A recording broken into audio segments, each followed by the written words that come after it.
Empirisme menyatakan bahwa pengetahuan datang dari pengalaman, dan pengambilan keputusan didasari oleh apa yang telah diketahui hingga saat ini.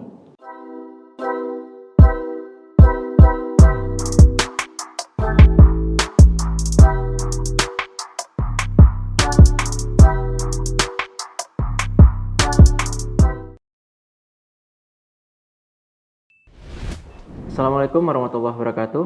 Selamat datang di channel Kuliah Teknokrat bersama saya Muhakikin.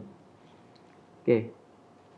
Pada video kali ini kita akan membahas tentang proyek perangkat lunak. Ya, untuk materi kali ini kita akan membahas tentang kerangka kerja Scrum.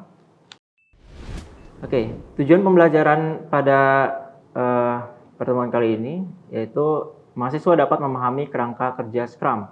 Lalu mahasiswa juga mampu memahami tugas-tugas pada kerangka kerja Scrum. Serta mahasiswa mampu memahami acara-acara atau events yang ada pada Scrum. Dan mahasiswa mampu memahami artefak yang ada pada Scrum. Oke, selanjutnya kita langsung saja masuk ke materi Scrum. Ya, apa sih Scrum itu? Scrum adalah sebuah kerangka kerja untuk mengembangkan, menghantarkan, dan mengelola produk yang kompleks.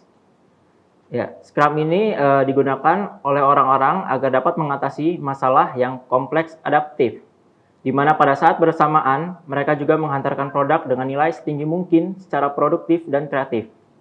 Scrum bersifat ringan, sederhana untuk dipahami, namun sulit untuk dikuasai. Scrum ini adalah suatu kerangka kerja yang prosesnya itu telah digunakan untuk mengelola pengembangan produk yang kompleks sejak awal tahun 1990-an. Scrum bukanlah sebuah proses, teknik, ataupun metodologi. Akan tetapi, Scrum adalah sebuah kerangka kerja di mana Anda dapat menggunakan bermacam proses dan teknik di dalamnya.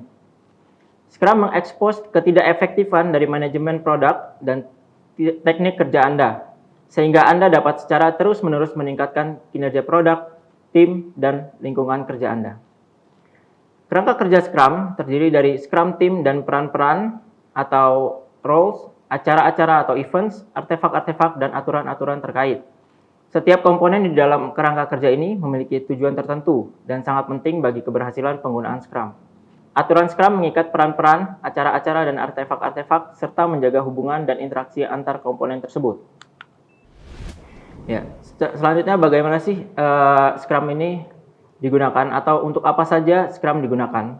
Ya, yang pertama, Scrum dapat digunakan untuk meneliti dan menggali potensi pasar, teknologi, dan kemampuan produk, mengembangkan produk dan peningkatannya, merilis produk dan peningkatannya sesering mungkin di setiap hari, mengembangkan dan memelihara operasional sistem komputasi awan, daring, keamanan sesuai permintaan, dan lingkungan operasional lain untuk penggunaan produk, dan mengelola dan memperbarui sebuah produk.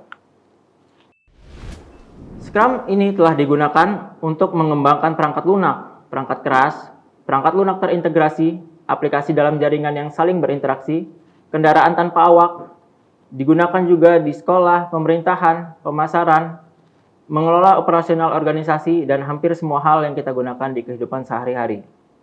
Keampuhan Scrum dalam menghadapi kompleksitas semakin terbukti setiap harinya seiring dengan semakin meningkatnya kompleksitas dan interaksi antara teknologi, pasar, dan lingkungan. Scrum terbukti efektif dalam transfer pengetahuan secara berkala dan berkelanjutan. Scrum ini sudah digunakan secara luas untuk produk-produk, layanan-layanan, dan manajemen perusahaan induk. Esensi dari Scrum adalah sebuah tim kecil yang terdiri dari beberapa orang. Tim ini bersifat sangat fleksibel dan mampu beradaptasi. Kekuatan ini terus berlanjut dalam satu tim, beberapa tim, banyak tim, maupun banyak tim yang berhubungan dalam mengembangkan, merilis, mengoperasikan, dan menjaga pekerjaan, dan produk hasil pekerjaan dari ribuan orang. Oke, selanjutnya kita akan membahas tentang teori Scrum. Ya. Scrum ini dibangun di atas teori proses kontrol empiris atau bisa disebut empirisme. Empirisme menyatakan bahwa pengetahuan datang dari pengalaman dan pengambilan keputusan didasari oleh apa yang telah diketahui hingga saat ini. Scrum menggunakan pendekatan yang bertahap dan berkelanjutan untuk mengoptimalkan kemampuan prediksi yang bertahap dan berkelanjutan untuk mengoptimalkan kemampuan prediksi dan mengendalikan risiko. Tiga pilar yang memperkokoh setiap implementasi dari proses kontrol empiris adalah transparansi, inspeksi, dan adaptasi. Apa itu transparansi? Ya, transparansi ini adalah suatu aspek yang signifikan dari sebuah proses yang harus dapat dilihat oleh orang-orang yang bertanggung jawab terhadap dampaknya. Transparansi membutuhkan aspek-aspek tersebut yang ditentukan oleh standar baku sehingga para pengamat memiliki pemahaman yang sama terhadap apa yang sedang ditinjau. Sebagai contoh, semua peserta harus memiliki pemahaman yang sama terkait istilah yang mengacu pada suatu proses. Mereka yang melakukan pekerjaan dan memeriksa increment harus memiliki definisi selesai yang sama. Selanjutnya inspeksi. Pengguna Scrum harus sering menginspeksi artefak Scrum dan perkembangan menuju sprint goal agar mereka dapat mendeteksi adanya variasi hasil yang tidak diharapkan. Proses inspeksi juga disarankan tidak dilakukan terlalu sering sampai menghambat pekerjaan. Inspeksi akan sangat bermanfaat jika dilakukan oleh pemeriksa yang kompeten di saat di mana pekerjaan tersebut sedang berada. Berikutnya, adaptasi. Jika pemeriksa menemukan bahwa ada satu hal atau lebih dari proses yang menyimpang di luar ambang batas yang bisa diterima, yang dapat menyebabkan produk tidak bisa diterima, maka proses atau materi yang sedang diproses harus diubah.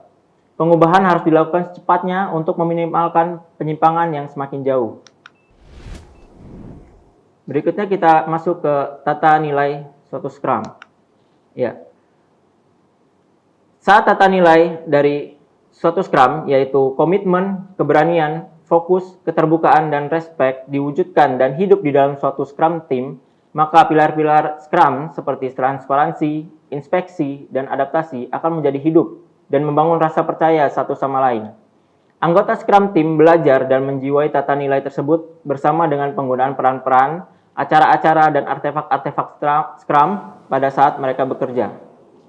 Keberhasilan penggunaan Scrum bergantung pada orang-orang yang semakin menjiwai kelima tata nilai tersebut, yaitu komitmen, keberanian, fokus, keterbukaan, dan respect. Orang-orang secara pribadi berkomitmen untuk menggapai tujuan dari Scrum Team. Anggota Scrum Team memiliki keberanian untuk melakukan hal yang terbaik dan bekerja di atas masalah-masalah yang sulit. Semua pihak fokus pada pekerjaan di dalam sprint dan tujuan-tujuan dari Scrum Team. Scrum Team dan pihak-pihak yang berkepentingan setuju untuk terbuka terhadap semua pekerjaan dan tantangan di dalam melakukan pekerjaan.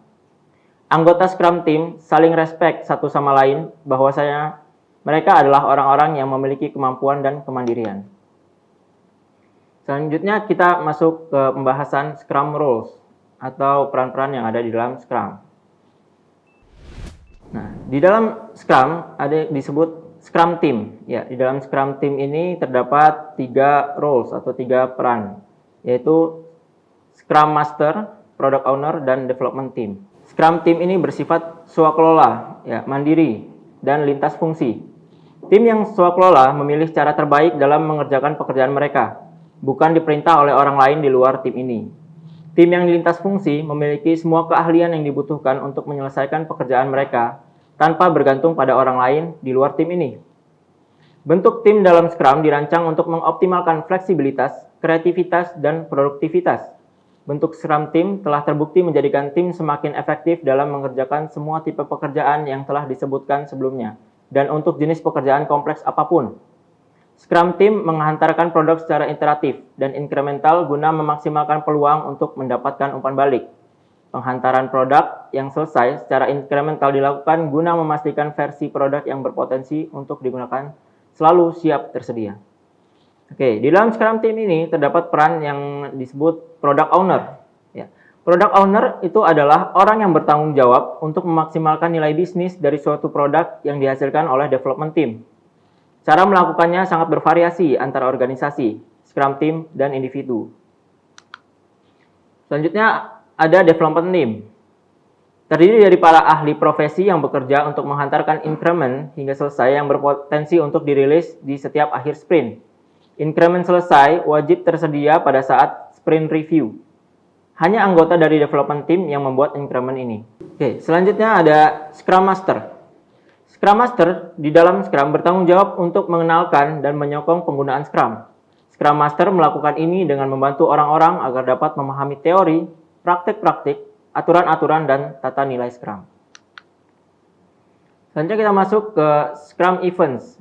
Ya, Scrum Events ini memiliki 4 acara formal untuk melakukan inspeksi dan adaptasi. Ya, di dalam Scrum Events ini ada sprint. Ya, sprint ini merupakan jantung dari Scrum. Ya, yaitu sebuah batasan waktu dengan durasi 1 bulan atau kurang, di mana terdapat proses pembuatan increment dapat digunakan dan berpotensi untuk dirilis. Sprint memiliki durasi yang konsisten sepanjang daur hidup pengembangan produk. Sprint yang baru langsung dimulai setelah sprint sebelumnya selesai.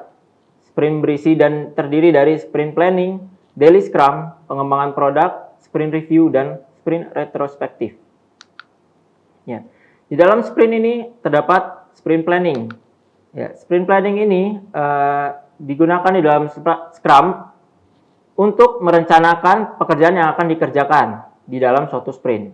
Perencanaan ini dilakukan secara kolaboratif oleh seluruh anggota Scrum Team. Sprint planning memiliki batasan waktu maksimal 8 jam untuk sprint yang berdurasi 1 bulan. Untuk sprint yang lebih singkat, acara ini biasanya lebih singkat. Scrum Master memastikan acara ini diselenggarakan dan peserta memahami tujuannya. Scrum Master mengedukasi Scrum Team untuk menjaganya di dalam batasan waktu. Sprint planning menjawab pertanyaan-pertanyaan berikut. Apa yang dapat dihantarkan ke dalam increment dari sprint ini? Bagaimana mereka bisa menyelesaikan pekerjaan yang dibutuhkan untuk menghantarkan increment? Ya. Selanjutnya, Daily Scrum. Daily Scrum adalah acara untuk development team yang memiliki batasan waktu 15 menit. Acara ini dilakukan setiap hari selama sprint berlangsung. Di acara ini, development team membuat rencana kerja untuk 24 jam ke depan. Acara ini mengoptimalkan kolaborasi dan performa dari tim dengan melakukan inspeksi pada pekerjaan yang dilakukan semenjak daily scrum sebelumnya dan melakukan perakiraan terhadap pekerjaan selanjutnya di dalam suatu sprint. Daily scrum dilakukan di waktu dan tempat yang sama setiap harinya untuk mengurangi kompleksitas. Development team menggunakan daily scrum untuk menginspeksi perkembangan pekerjaan menuju sprint goal dan tren perkembangan penyelesaian pekerjaan di sprint backlog. Daily Scrum meningkatkan kemungkinan development team untuk mencapai sprint goal. Setiap hari, development team harus memahami bagaimana mereka bekerja sama sebagai tim swakelola untuk mencapai sprint goal dan membuat increment yang diharapkan di akhir sprint. Struktur dari pertemuan ini ditentukan oleh development team dan bisa diadakan lewat berbagai macam cara selama pertemuan ini fokus terhadap kemajuan menuju sprint goal. Beberapa development team akan menggunakan pertanyaan-pertanyaan, beberapa juga akan lebih ke arah diskusi. Berikut adalah contoh pertanyaan yang mungkin saja bisa digunakan. Apa yang telah saya lakukan kemarin untuk membantu development team mencapai sprint goal? Apa yang akan saya lakukan hari ini untuk membantu development team mencapai sprint goal? Apakah saya melihat ada hambatan yang menghalangi saya ataupun development team dalam mencapai sprint goal? Selanjutnya di dalam Scrum Events terdapat sprint review dan sprint retrospektif. Sprint review itu diselenggarakan di akhir sprint untuk menginspeksi increment dan mengadaptasi produk backlog bila diperlukan. Pada saat sprint review, Scrum Team dan pemegang kepentingan berkolaborasi untuk meninjau apa yang sudah diselesaikan di sprint. Berdasarkan hasil tinjauan tersebut dan perubahan terhadap produk backlog di dalam sprint, setiap yang hadir berkolaborasi untuk menentukan pekerjaan selanjutnya yang dapat dilakukan untuk mengoptimalkan nilai bisnis. Ini adalah pertemuan informal, bukan pertemuan laporan status. Dan presentasi increment dilakukan guna mendapatkan feedback dan mengembangkan kemampuan kolaborasi. Pertemuan ini paling lama diselenggarakan selama 4 jam untuk sprint berdurasi 1 bulan. Untuk sprint yang lebih singkat, durasi acara ini biasanya lebih singkat. Scrum Master memastikan acara ini terselenggara dan hadirin memahami tujuannya. Scrum Master mengedukasi setiap hadirin untuk menjaganya di dalam batasan waktu. Selanjutnya, sprint retrospektif. Sprint retrospektif ini adalah sebuah kesempatan bagi Scrum Team untuk menginspeksi dirinya sendiri dan membuat perencanaan mengenai peningkatan yang akan dilakukan di sprint berikutnya. Sprint retrospektif terselenggara setelah sprint review dan sebelum sprint planning berikutnya. Acara ini diselenggarakan paling lama 3 jam untuk sprint yang berdurasi 1 bulan. Untuk sprint yang lebih singkat, durasi acara ini biasanya lebih singkat. Scrum Master memastikan acara ini terselenggara dan setiap peserta memahami tujuannya. Tujuan dari sprint retrospektif adalah menginspeksi bagaimana jalannya sprint terakhir yang terkait dengan orang-orang, hubungan antar mereka, proses, dan alat-alat yang digunakan. Mengidentifikasi dan mengurutkan hal utama yang berjalan dengan baik, dan peningkatan yang berpotensi untuk dilakukan, dan membuat perencanaan untuk implementasi peningkatan cara kerja Scrum Team. Selanjutnya, di dalam Scrum juga terdapat artefak, yaitu Product Backlog, Sprint Backlog, juga Increment.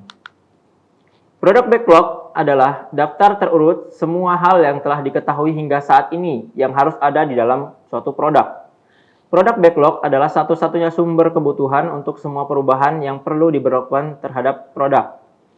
Product Owner bertanggung jawab terhadap Product Backlog, termasuk isi, ketersediaan, dan urutannya. Selanjutnya, Sprint Backlog. Sprint Backlog adalah daftar Product Backlog item yang terpilih untuk sprint, ditambah perencanaan untuk menghantarkan increment dan mencapai sprint goal. Sprint Backlog adalah perakiraan dari development team mengenai fungsionalitas yang akan masuk ke dalam increment berikutnya dan pekerjaan yang perlu dikerjakan untuk menghantarkan fungsionalitasnya menjadi increment yang selesai. Lalu increment adalah manifestasi dari product backlog item yang diselesaikan dalam sprint dan total nilai bisnis increment dari seluruh sprint yang lalu. Di akhir sprint, increment yang baru harus selesai, yang artinya increment tersebut harus berada pada kondisi yang dapat digunakan dan sesuai dengan definition of done milik Scrum Team. Sebuah increment adalah hasil pekerjaan yang bisa diinspeksi dan telah selesai guna mendukung empirisme di akhir sprint. Increment adalah sebuah langkah kecil menuju sebuah visi ataupun tujuan. Increment harus bersifat dapat digunakan terlepas apakah product owner memutuskan untuk merilisnya atau tidak. Oke, tadi adalah penjelasan tentang Scrum. Dan kesimpulan dari video ini adalah Scrum adalah sebuah kerangka kerja untuk mengembangkan, menghantarkan, dan mengelola produk yang kompleks. Di dalam Scrum, itu terdapat Scrum Roles atau peran-peran, seperti Product Owner, Development Team, serta Scrum Master. Juga terdapat acara-acara atau Scrum Events, yang disebut juga Sprint, dan di dalam Sprint terdapat Sprint Planning, Daily Scrum Meeting, Scrum Review, serta Scrum Retrospective. Juga terdapat Scrum Artifacts, yaitu Product Backlog, Sprint Backlog, dan Increment. Ya, terima kasih. Sampai jumpa kembali di video selanjutnya. Wassalamualaikum warahmatullahi wabarakatuh.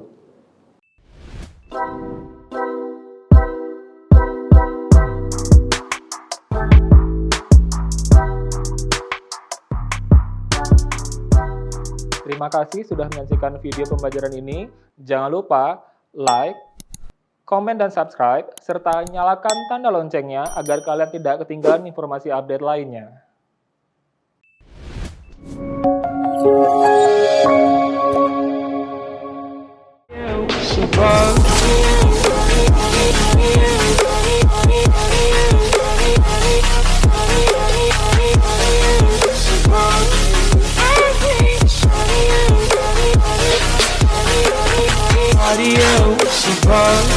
I hate body.